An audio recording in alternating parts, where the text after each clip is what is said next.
বলিউড বা ঢালিউডের ঝলমলে দুনিয়ার আড়ালে তারকাদের ব্যক্তিগত লড়াই খুব কমই সামনে আসে।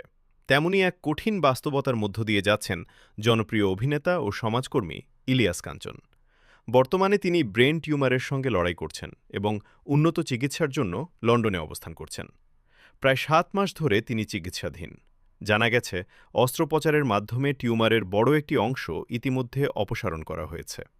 অবশিষ্ট অংশ রেডিয়েশন ও কেমোথেরাপির মাধ্যমে নিয়ন্ত্রণে রাখার চেষ্টা চলছে। বর্তমানে তিনি একটি মেডিসিন কোর্সে আছেন। কোর্স শেষ হলে পরবর্তী চিকিৎসা পরিকল্পনা নির্ধারণ করবেন চিকিৎসকেরা। এখনও দেশে ফেরার বিষয়ে চূড়ান্ত সিদ্ধান্ত হয়নি।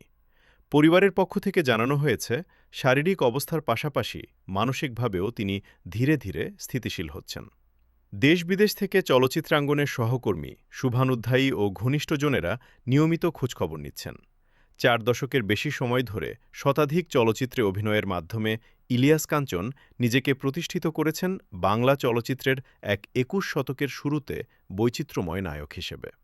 সামাজিক, রোম্যান্টিক, লোকস ও অ্যাকশন সব ধরনের চরিত্রেই ছিল তার স্বতন্ত্র উপস্থিতি। চলচ্চিত্রের বাইরেও তিনি পরিচিত একজন সংগ্রামী মানুষ হিসেবে।